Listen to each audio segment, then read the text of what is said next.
还没走到玫瑰园呢，就在这么的远的距离呢，就闻到了一股玫瑰花的清香呢。就再闻闻这那迷人的香气吧。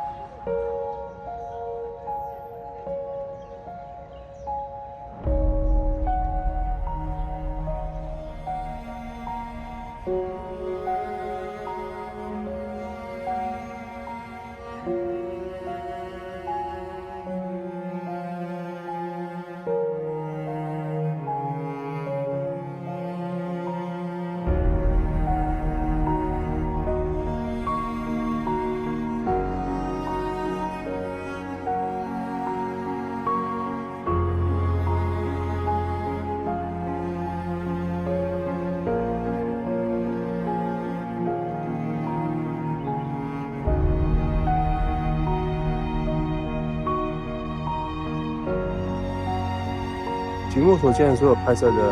摄影师们都是拿着长镜头。那为什么使用长镜头来拍摄花卉呢？当然，因为它可以比较好的分离出繁杂背景，效果也是非常明显的。拍摄怎么样？我们看一下吧。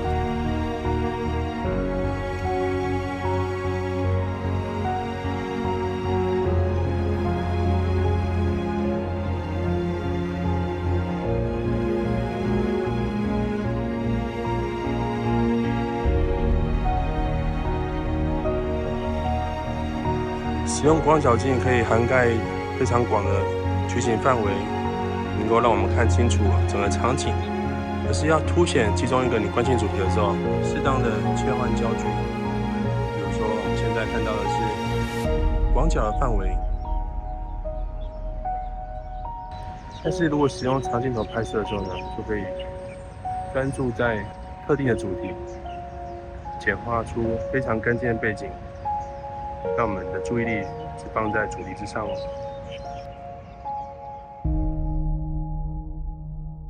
而且透视感也相当不同。比如说广角，你可以看到背景的涵盖范围非常的大，给我们很多背景的资讯。相对的，在望远焦段看到的背景就比较少，更多的是主题的在画面中的比例呢明显增大。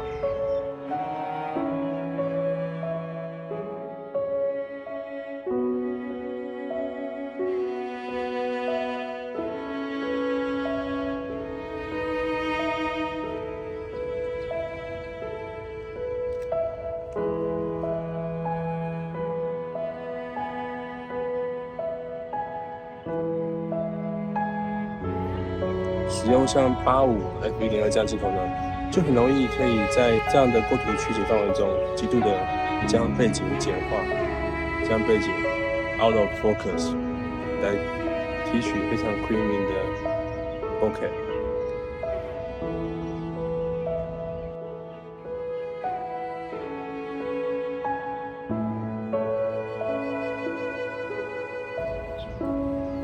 也可以使用像是 micro 这样的镜头，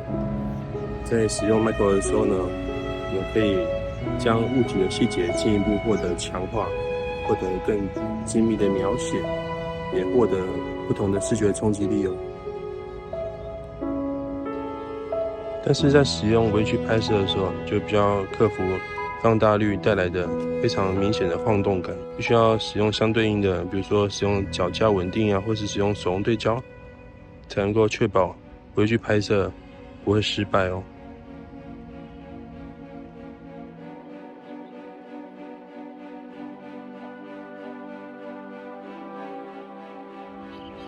当我们对准主题拍摄的时候，容易看到周围不同焦点的处的模糊，所谓的 bokeh 景深。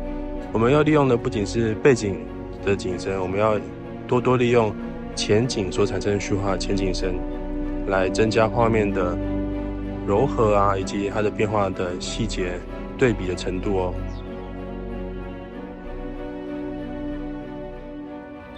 如果拍摄的场景可以自由移动，可以靠近，可以退远的话，拿一支微距镜拍摄，可以让画面细节描写有更深一层的、更有深度的视角变化。那为什么在玫瑰园拍摄的很多摄影同好都还是偏向使用长镜头呢？这是因为在长镜头，特别是长焦的长距离的变焦，不用移动自身的范围，就可以很轻松的将远处的花卉放大来做拍摄。同时呢，因为焦段望远焦压缩关系呢，取景范围可以进一步缩小，因此背景的涵盖范围更少，也意味着可以轻易的排除干扰物，只留下最想要欣赏的那个焦点。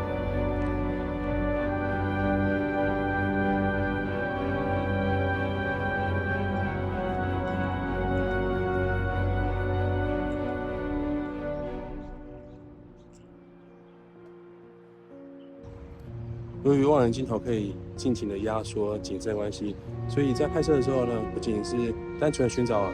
背景跟主体这么简单，我们试图呢可以在这样强烈压缩感里面安排进很多层次，比如说1层、2层、3层，不同前景堆叠的变化，在同一画面中用高压缩的特性把它放在一起，更加有趣哦。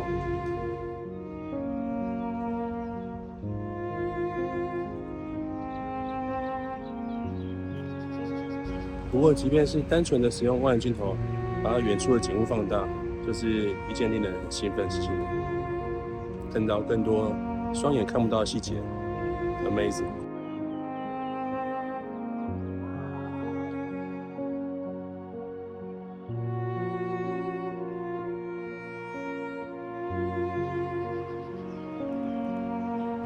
当然，一般便宜的望远变焦镜呢，就不会有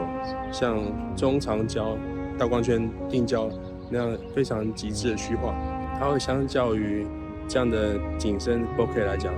前后景呢会稍微扎实一点。可是巧妙的运用构图，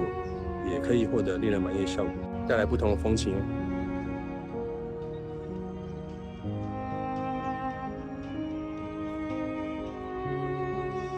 如果想要更搞刚、更特殊一点的话，可以转接使用一些便宜的老镜，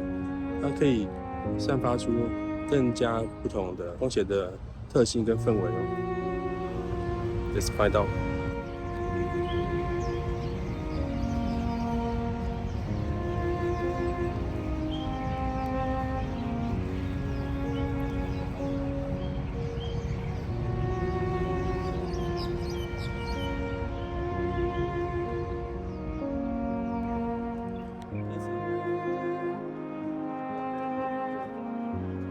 那如果你使用的是 APS-C 相机，加上一些基本的变焦镜，比如说我们这边的 XT200跟15-45，这时候呢，我们可以充分利用这个变焦镜它的广角镜拍来强调花卉整体的透视感，以及呢，再用望远端45呢来近拍，也可以呈现2种很截然不同的风格，来丰富你作品的画面哦。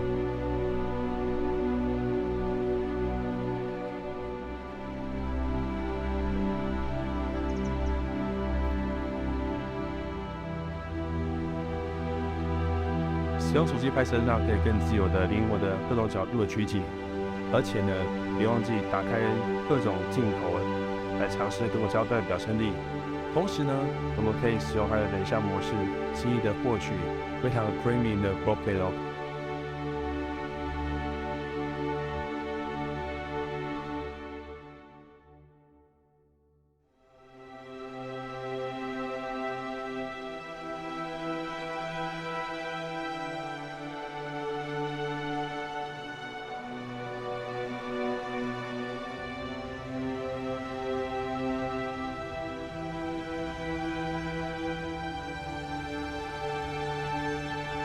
那么在拍摄的时候，怎么样整理出画面的秩序感呢？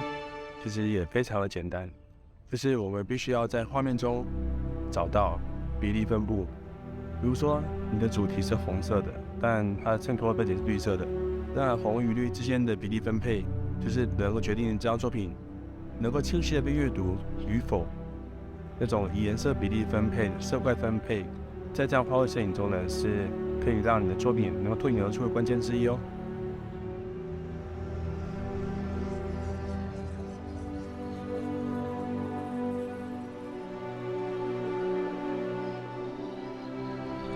因此，不管是现在的镜头啊，大光圈镜头、变焦镜、老镜，甚至手机各种镜头都很适合拍画，只差在怎么样去利用镜头焦段呢，来营造背景的多寡，以及你视线的专注的目标物，怎么样去凸显它的比例范围，在画面中焦点呢要占多大？Happy shooting，来。